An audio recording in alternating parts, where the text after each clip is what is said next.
आज हम geography class 8 का chapter 5 disaster natural and man made read करने जा रहे हैं। डिजास्टर मैंने तबाही बहुत बड़े स्केल पे, नेचुरल मैंने जो कुदरत की तरफ से आती है, और मैन मेड में जो इंसानों की लापरवाही से होती है। तो वही डिजास्टर पढ़ते हैं। Disaster can be defined as a sudden destructive event which causes loss of life and property. Disaster एक इस तरह की बड़ी तबाही है जिसमें इंसानों की ज़िंदगी और प्रॉपर्टी का बहुत बड़े स्केल पे लॉस हो जाता है। Disaster have long term impacts on the social economic condition and environment of the affected area. Disaster का काफ़ी दूर तक प्रभाव रहता है हमारी सोशल और इकोनॉमिक लाइफ के ऊपर इफेक्टेड एरिया में।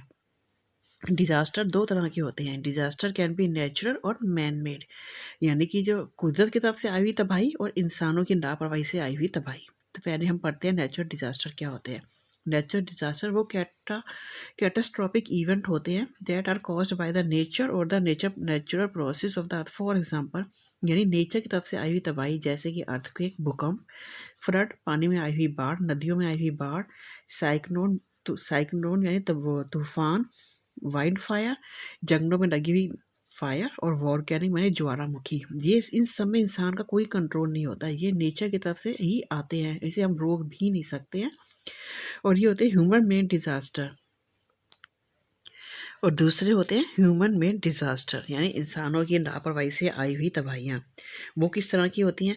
न्यूक्लियर डिजास्टर, यानी न्यूक्लियर बम्स हो गए, या टेररिज्म हो गया, बाय आतंकवादी हमला हो गया, बायोलॉजिकल और केमिकल वारफेयर हो गई जिस तरह से कोरोना था, लैब्स में बनाए हुए डिजास्टर या ऐसे वायरस जिसके काफ़ी लोग प्रभावित हो जाते हैं।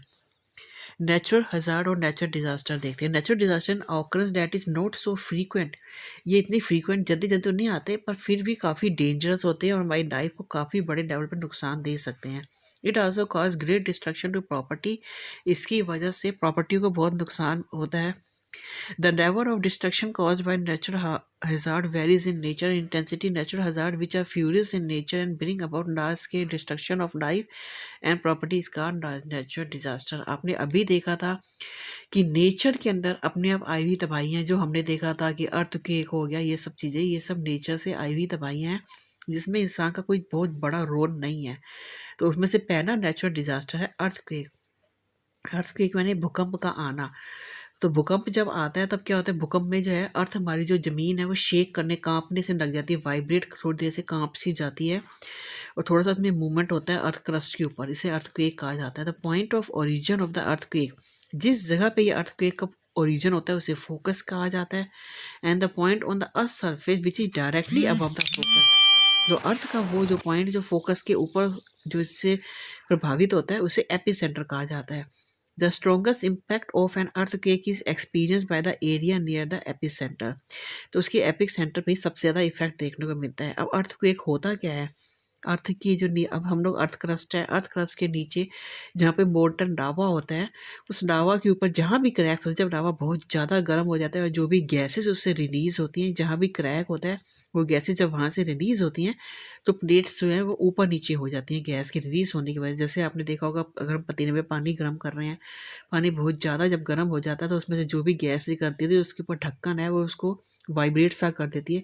सेम इसी तरीके से जो ज़मीन के नीचे लावा है, जब वो बहुत ज़्यादा हीटअप हो जाता है, उसमें जब गैसेस रिलीज़ होती है तो उसके ऊपर जो प्लेट्स हैं उसको वाइब्रेट कर देती है, इसी को हम लोग अर्थक्वेक कहते हैं। तो आइए देखते हैं the movement of tectonic plates and molten rocks beneath the earth crust causes earthquake. जो हमने अभी कहा वही चीज़ है यहाँ पे, वो प्लेट्स का ऊपर नीचे हो जाने की वजह से अर्थक्वेक आता है, फिर वो धीरे धीरे करके अपनी पोजीशन पे चली भी जाती है। वोल्केनिक इरप्शन में cause date to earthquake at times, और वोल्केनिक इरप्शन होते हैं जो ज्वालामुखी का फटना, वो भी उससे भी अर्थक्वेक आते हैं। Earthquake can cause destruction in mass scale, और जब अर्थक्वेक आते हैं तो बताया कि जहाँ जो भी उसका एपिसेंटर जब फोकस होता है उस जगह पे सबसे ज़्यादा उसका नुकसान देखने को मिलता है। ड्यू टू अर्थक्वेक की वजह से building and structure gate damage, buildings damage हो जाती हैं, पूरी तरह से कोलैप्स हो जाती हैं, और काफ़ी ज़्यादा मात्रा में लोगों की जान चली जाती है। They struck in the ruins, road cracks हो जाते हैं, फ्लाईओवर कोलैप्स हो जाते हैं, डैम बर्स्ट हो जाते हैं, रेलवे लाइंस पूरी तरह से ट्विस्ट हो जाती हैं, और इसकी वजह से ट्रांसपोर्टेशन काफ़ी प्रभावित होता है। इलेक्ट्रिसिटी पोल्स ब्रेकअप हो जाते हैं, वायर्स जो है वो डिसलोकेट हो जाती है। अर्थक्वेक की वजह से सुनामी और फ्लड्स भी आते हैं, और landslide occur in the mountains, और माउंटेन्स में भी अर्थक्वेक देखने को मिलते हैं। Measure to minimize earth risk. तो अर्थक्वेक को तो हम इतना नहीं कम कर सकते, लेकिन हमें कुछ ऐसी सेफ्टी की मेजर्स अपनाने पड़ेंगे जिसकी वजह से अर्थक्वेक की वजह से हमें नुकसान कम हो। तो earthquake resistant building should be constructed in high risk area. जिस जगह पे भी अर्थक्वेक के आने का ज़्यादा रिस्क होता है वहाँ पे ऐसी बिल्डिंग्स बनाई जाएँ जिसके ऊपर अर्थक्वेक का इतना प्रभाव देखने को ना मिले। People should move to open area. अगर जब भी अर्थक्वेक आए तो अपनी बिल्डिंग से बाहर आके ओपन एरिया में आ जाना चाहिए जिससे कि आपकी जान को खतरा ना हो। People who are indoor should move under heavy furniture. अगर आप बाहर नहीं आ सकते तो अपने आप को किसी हैवी फर्नीचर के अंदर या उसके नीचे अपने आप को छुपा दें, जैसे कि बेड के नीचे बैठ जाए या कुछ टेबल के नीचे बैठ जाए, जिससे अगर बिल्डिंग कोलैप्स भी होती है तो आपको कम से कम इंजरी हो। और मिरर्स के पास ये ना ज़्यादा खड़े होएं। पीपल हु आर आउटडोर, जो लोग बाहर हैं, should away from the building. तो वो बिल्डिंग से थोड़ा दूर चले जाएं कि अर्थक्वेक की वजह से अगर बिल्डिंग गिरती भी है तो उसका नुकसान आपको ना हो। ट्री इलेक्ट्रिक पोस्ट के पास ना खड़े हों ताकि जब भी अगर ये टूट के गिरे तो आप इससे थोड़ा सा सेफ रहें। Mock drill should be conducted in school, college and residential complex to spread awareness about the precautionary measures. तो इस तरह की प्रिकॉशनरी मेजर्स को स्कूल कॉलेजेस में हमें बताना चाहिए, बच्चों को इसके लिए अवेयर कराना चाहिए।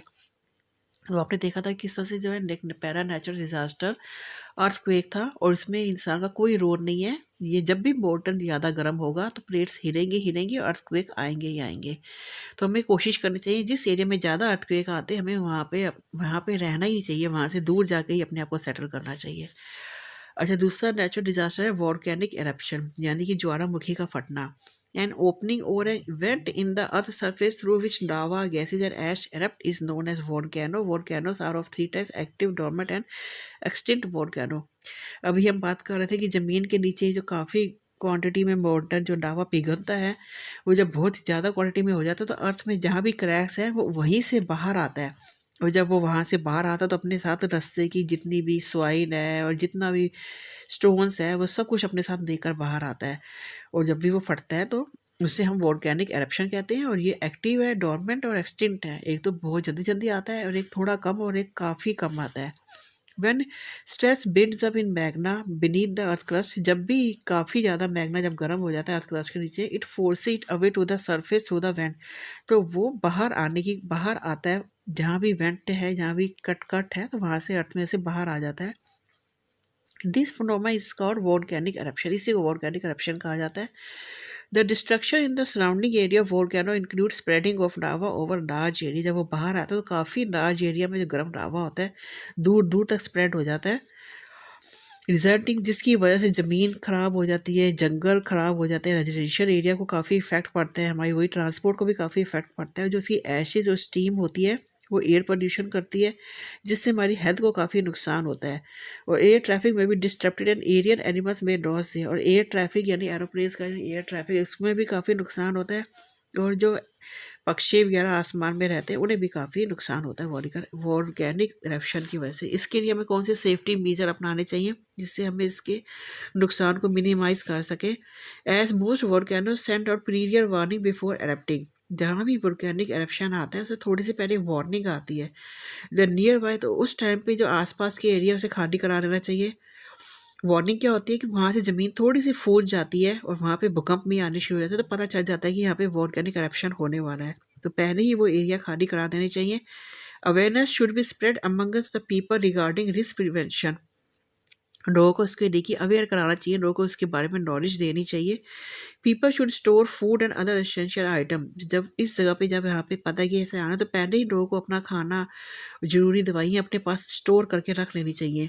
Use of mask is recommended to prevent breathing in polluted air. और जब ये वॉल्केनिक एरप्शन होता है तो आसपास की एयर है वो इतनी ज़्यादा पॉल्यूटेड हो जाती है तो हम लोग को मास्क वगैरह लगा के रखना चाहिए ताकि हमारी हेल्थ को उसका नुकसान ना पहुंच सके। अगला नेचुरल डिजास्टर है फ्लड, यानी कि नदियों में आई हुई बाढ़। वैन रिवर ओवरफ्लो, जब नदियों का पानी काफ़ी ज़्यादा बढ़ जाता है तो किनारे से पानी शहरों में आना शुरू हो जाता है। और ये जो पानी बढ़ता है वो हैवी रेनफॉल की वजह से बढ़ता है। जो आसपास के एरिया है वो सब पानी में डूबना शुरू हो जाते हैं। तो फ्लड जनरली ऑकर ड्यूरिंग, और ये रेनी सीजन में ही देखने को मिलता है। नदियों की जो बाढ़ है वो रेनी सीजन में ही आती है। फॉर एग्जांपल इन इंडिया में ये कहाँ देखने को मिलती है? इंडिया में ये गंगा प्लेन में, ब्रह्मपुत्र बेसिन असम में, महानदी के डेल्टास में गोदावरी, कृष्णा, कावेरी नदियों में ये सब बाढ़ देखने को मिलती है। देखिए आप पिक्चर में देख सकते हैं, जब बाढ़ आती है किस तरह से सारे रेजिडेंशियल एरिया को अपने अंदर सबमर्ज कर लेती है। Excessive rainfall is the main cause behind the flood, और इसका मेन कॉज बहुत ज़्यादा आने वाली बारिश होती है। Global warming has result in the melting of glaciers, global warming की वजह से जिस तरह से अर्थ का टेम्परेचर इंक्रीज होता जा रहा है, जो हमारे ग्लेशियर है वो ज़्यादा से ज़्यादा पिघलते जा रहे हैं, और इसी वजह से ज़्यादा पानी हमारी नदियों में ओवरफ्लो हो रहा है। Silting of river beds and blocking of river channels by landslide and result in flood, कई बार हमारी नदियों में इतना कूड़ा इकट्ठा हो जाता है कि पानी को स्पेस नहीं मिलता उसमें आने के लिए। Apart from rendering people homeless, flood affect agriculture, flood की वजह से लोगों के घर चले जाते हैं, उनकी खेती बाड़ी ख़राब हो जाती है। Crops are washed away by strong water current, पानी इतनी तेज़ आता है कि सारी जो क्रॉप्स है इसका वॉश अवे हो जाती है, बह जाती है। Loss of life stock and shortage of food, जिंदगियों को काफ़ी खतरा होता है खाने की, फूड की। जब से हमारी सारी क्रॉप्स ही ख़राब हो जाएंगी तो फूड की स्टोरेज शॉर्टेज हो जाएगी, पीने वाला पानी भी काफ़ी इफेक्टेड होएगा। Flood affected area are cut off from the other area, जो जिस एरिया में भी बाढ़ आती है वो बाकी एरिया से एकदम कट ऑफ हो जाते हैं, जो डूब जाता है एरिया सारा, सड़कें, रेलवे लाइन सब बाढ़ में डूब जाती है, और people suffer from water borne disease, और उसके बाद काफ़ी भयंकर और काफ़ी गंभीर बीमारियां, क्योंकि जब बाढ़ का पानी आगे इकट्ठा हो जाता है तो वो काफ़ी गंदा पानी होता है और काफ़ी बीमारियों को वो बीमारियां पैदा हो जाती हैं उसके बाद, जैसे हैज़ा वगैरह हो गया, और काफ़ी सारी बीमारियां जब बाढ़ के गंदे पानी से हो जाती हैं। मीज़र टू मिनिमाइज रिस्क, इसके रिस्क को कम करने के लिए हमें क्या करना चाहिए? तो regular weather report should be aired on radio, तो वेदर की जो रिपोर्ट है कि कैस कितनी बारिश है उसको रेडियो पे या टेलीविज़न पे हमें बताते रहना चाहिए, लोगों को इन्फॉर्म करते रहना चाहिए, अपडेट करते रहना चाहिए। Rise in the river water level should be closely monitor, अगर पानी का लेवल अगर बढ़ रहा है तो उसे ध्यान देना चाहिए। And alert signal should be issued when the damage level is क्रोज्ड, और अलर्ट सिग्नल जो है बताते रहना चाहिए कि पानी का लेवल इंक्रीज हो रहा है, तो आप पास के एरिया को छोड़ के पहले ही चले जाएं। River embankment should be constructed to check the spread of flood water, और नदियों के साइड में छोटी छोटी दीवारें बना देनी चाहिए, जिससे कि अगर पानी नदियों में थोड़ा इंक्रीज हो जाए तो बाहर जाके ना फैले, साइड की बाउंड्रीज के अंदर ही रुक जाए। Keep sufficient stock of food, fresh water and clothes in water proof bags, और वाटर प्रूफ बैग्स में जो लोग जो पास में जो प्रभावित है उन्हें खाना, ताज़ा पानी और कपड़े प्रोवाइड वाटर प्रूफ बैग में रखने चाहिए और या प्रोवाइड करने चाहिए। Keep a first aid kit readily available along with the other essential item, और फर्स्ट एड किट को हमेशा अपने पास रखें बाकी जरूरी एसेंशियल आइटम्स की तरह, जैसे कि मोमबत्ती हो गई, माचिस हो गई, टॉर्च हो गई। और जब बाढ़ होती है, पानी आ जाता है नदियों में, तो काफ़ी सारी नदियों के साथ जानवर भी बहकर आ जाते हैं, उससे बचने के लिए स्टिक्स वगैरह अपने पास रखनी चाहिए। Make arrangement to vacate people to safer place, ऐसे अरेंजमेंट पहले से करके रखो कि अगर बाढ़ आ जाती है तो लोगों को वहाँ से बचा के किसी सेफ जगह पे रखा जा सके डिज़ास्टर से बचाने के लिए। अब हम अगला नेचुरल डिजास्टर पढ़ रहे हैं, जो कि है fire. Fire can be passed by natural factor as well as human negligence, fire दो जगहों से लग सकती है, एक तो नेचुरल प्राकृतिक, और इंसानों की लापरवाही से भी लग सकती है। तो वाइल्ड फायर क्या होती है? Is an uncontrolled fire in an area of vegetation that quickly catch fire such as dry grass, dead trees and so on. कई बार जंगलों में सूखी घास होती है या जब पेड़ सूख गए होते हैं तो वहाँ पे भी अचानक आग लग जाती है, जिससे भी काफ़ी बड़ी मात्रा में नुकसान होता है इंसानों को, जानवरों को और लाइफ को। Wild fire can be cause due two factors, जैसे और वाइल्ड फायर क्यों लगती है? जब हाई टेम्परेचर, बहुत ज़्यादा गर्मी होती है, सूखा पड़ जाता है या कभी बिजली कड़कती है, तो इसकी वजह से जंगलों में आग लग जाती है। और ये उत्तराखंड में लगी थी इंडिया में, 2016 में वाइल्ड फायर इंडिया में लगी थी। तो इसके रिस्क को कम करने के लिए क्या करना चाहिए? Be aware of the news update from local media and fire department, fire department से या लोकल मीडिया से लोगों को अपडेट करते रहना चाहिए। Keep an emergency supply kit, emergency supply kit हमेशा अपने पास रखें। Turn off on the gas pipelines and close on Windows and door, जितनी गैस पाइपलाइंस जो जा रही है उन्हें बंद कर देना चाहिए ताकि वो फायर ना पकड़ सके, और जो लोग उनके नियर रहते हैं उन्हें अपने विंडोज़, अपनी खिड़कियां और दरवाजे बंद करके रखने चाहिए, ताकि ये गंदा पॉइजनस जो धुआं फायर लगने से आपके घर में आके आपकी हेल्थ को नुकसान ना करा सके। Fire can also be cause due to electric short circuit, और फायर ये तो होगी नेचुरल फायर जो लग जाती है अपने आप, और दूसरी जो है फायर हमारे घर में या सिनेमा हॉल में या मॉल्स में भी लग जाती है, और शॉर्ट सर्किट बिजली के तारें अगर कमज़ोर हैं या फिर ज़्यादा लोड डाल दिया जाए तो बिजली के तारों से भी आग पकड़ जाती है। फ्यूल लीकेज या कभी पेट्रोल वगैरह लीक हो जाए वहाँ पे भी आग पकड़ सकती है। फायर वर्क्स फॉर जैसे कि आपने देखा होगा कि दिल्ली में 1997 13 जून को उपहार सिनेमा हॉल में फायर जो है इलेक्ट्रिक शॉर्ट सर्किट की वजह से लग गई, जिसकी वजह से काफ़ी ज़्यादा लोगों की जान चली गई थी। तो ये हो गया man made fire, man made यानी इंसानों की नेग्लिजेंस से लगी हुई आग। अब आगे हम पढ़ते हैं ह्यूमन मेड डिज़ास्टर या फिर मैन मेड डिज़ास्टर। अभी तक हम लोग पढ़ रहे थे नेचुरल डिज़ास्टर, जिसमें कि प्राकृतिक रूप से आई हुई तबाहियाँ हैं, जिसमें कि इंसान का कोई रोल नहीं है, बस इंसान उससे अपने आप को बचा सकता है और कुछ भी नहीं कर सकता। लेकिन अब हम पढ़ेंगे मैन मेड डिज़ास्टर, इंसानों की लापरवाही से करी हुई जो तबाहियाँ आती है। जैसे कि पहला है न्यूक्लियर डिज़ास्टर। अब न्यूक्लियर डिजास्टर क्या होता है? Occur as an effect of nuclear bomb. जो इंसान न्यूक्लियर बम बनाते हैं या एटम बम बनाते हैं या इस तरह के न्यूक्लियर वेपन्स बनाए जाते हैं, जिसकी वजह से हमारी सोशल पॉलिटिकल और इकोनॉमिक सिस्टम को बहुत बड़े लेवल पे नुकसान पहुंचता है। There is a risk of accidental exposure to harmful radiation. उससे निकलने वाली जो हार्मफुल रेडिएशंस होती हैं वो इंसान को काफ़ी ज़्यादा नुकसान पहुंचा सकती हैं। जैसे कि न्यूक्लियर रिएक्टर्स होते हैं, आजकल पावर जनरेशन करने के लिए न्यूक्लियर रिएक्टर यूज़ किया जाता है। उससे भी काफ़ी उसके भी लापरवाही करने पे काफ़ी ज़्यादा पावरफुल न्यूक्लियर रिएक्शंस निकलती है जो हमारी लाइफ को थ्रेट करती है। जो कि 26 अप्रैल 1986 में देखा गया था। चेरनोबिल न्यूक्लियर डिजास्टर अब तक का सबसे बड़ा नेचुरल डिजास्टर है। ये 130 किलोमीटर कीविन यूक्रेन में देखा गया था। यहाँ पर क्या था, ये न्यूक्लियर डिजास्टर हुआ था और 2500 लोगों की जान चली गई थी और 3.5 मिलियन लोग इससे इफेक्टेड हुए थे। यहाँ पे भी पावर प्लांट में न्यूक्लियर रिएक्टर्स लगाए गए थे और जो भी कोई तकनीकी खराबी होने की वजह से वहाँ पे ये डिज़ास्टर ब्लास्ट हुआ था और काफ़ी जो रेडिएशन निकली थी जो कि यूके तक पूरे वर्ल्ड को उसने प्रभावित किया था। और उसकी वजह से एयर में इतना ज़्यादा इसके इफ़ेक्ट्स देखने को मिले थे कि आज भी लोगों को ये थायराइड की बीमारी और काफ़ी कैंसर की बीमारी उसके बाद इतनी ज़्यादा रिक्टर स्केल पे इंक्रीज़ हो गई थी इस न्यूक्लियर डिज़ास्टर की वजह से। तो WHO found that radiation release from the Chernobyl accident जो कि 200 टाइम्स बड़ा था। आज तक का सबसे बड़ा जो न्यूक्लियर डिजास्टर माना जाता है वो नागासाकी हिरोशिमा का ही माना जाता है, लेकिन ये डिजास्टर उससे भी 200 टाइम्स बड़ा था। और the forward was also wide spread and radiation affected human growth and cause cancer, जिसकी वजह से इस रेडिएशन की वजह से आज भी ह्यूमन ग्रोथ और ह्यूमन्स में कैंसर देखा जाता है। उसके इफेक्ट्स आज भी एयर में देखे जाते हैं। मेजर टू मिनिमाइज, इस रिस्क को कम करने के लिए क्या करना चाहिए? न्यूक्लियर डिजास्टर को हमें पैनिक नहीं करना चाहिए।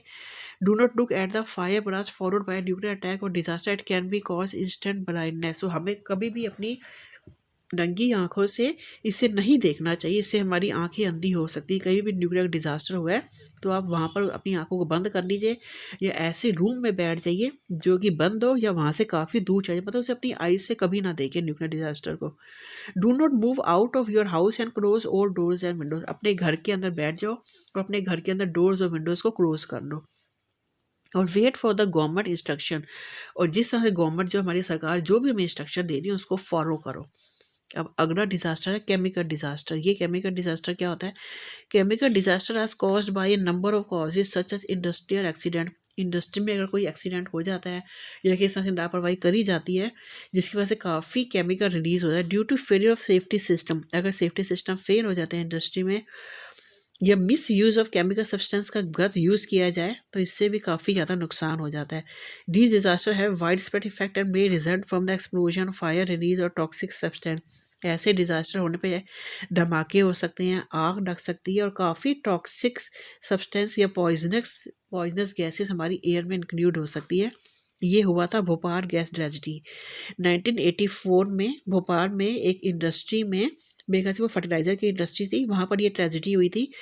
तो उसकी वजह से काफ़ी जहरीली गैस जो है, जो गैस का नाम था मिथाइल आइसोसियानेट यानी MIC, ये गैस जो है पॉइजनस गैस वहाँ से रिलीज़ होकर एयर में आ गई थी, जिसकी वजह से काफ़ी ज़्यादा लोगों की डेथ हो गई थी या वो ब्लाइंड हो गए थे। 3 लाख पीपल इससे इफेक्टेड हुए थे। भोपाल गैस ट्रेजिडी जो कि 1984 में हुई थी और ये एक फर्टिलाइज़र की फैक्ट्री में हुई थी। एक जहरीली गैस जो थी MIC यानी मिथाइल आइसोसियानेट एयर में मिक्स हो गई थी उस फैक्ट्री में इंसानों की नेग्लिजेंस से। जिसके इफ़ेक्ट काफ़ी सालों तक देखे जाते हैं। अच्छा, इससे बचने के लिए क्या करना चाहिए? केमिकल डिज़ास्टर से बचने के लिए सबसे पहले तो वही, आप पैनिक ना हो, उस एरिया से दूर हो जाओ और keep the elderly sick and other people who can not walk inside the house and close. फिर जो भी बीमार हैं या बच्चे हैं या बुजुर्ग, उन्हें घर के अंदर बिठाइए, घर के दरवाजे खिड़की बंद कर लीजिए tightly. Do not consume uncovered food और वाटर। और जिस एरिया में भी ये डिज़ास्टर है वहाँ पे भी जो खाना या पानी अनकवर्ड है उसे आप ना खाएं या पिए। Save the emergency number, fire station, ambulance के नंबर और हॉस्पिटल्स के नंबर अपने पास सेव करके रखें। Chemical industry should be establish away from the residential area. और कोशिश कीजिए कि केमिकल इंडस्ट्री जो है वो जहाँ लोग रहते हैं उससे काफ़ी दूर ही बनाई जाए, ताकि कभी ऐसे डिज़ास्टर हो तो लोगों की जान को कम से कम खतरा ना होए। अब है डिज़ास्टर मैनेजमेंट। डिज़ास्टर मैनेजमेंट क्या होता है? Disaster management include those activity that are design to control disaster. ये एक ऐसी टीम है जो डिज़ास्टर को कंट्रोल करने के लिए बनाई जाती है and help people to avoid, reduce the effect और recover from the impact of disaster, ताकि लोगों को इससे बचाया जा सके, डिज़ास्टर के इफेक्ट को कम कराया जा सके और लोगों को इसकी रिकवरी कराने में हेल्प कराई जा सके। They are different phases of disaster management. इनके कई फेजेस में ये काम करते हैं। Response and relief, rehabilitation, reconstruction, mitigation and preparedness. ये अब आगे हम इसको डिटेल में पढ़ेंगे। अब इसकी आप सेकंड वीडियो में हम पढ़ते हैं। Thank you guys.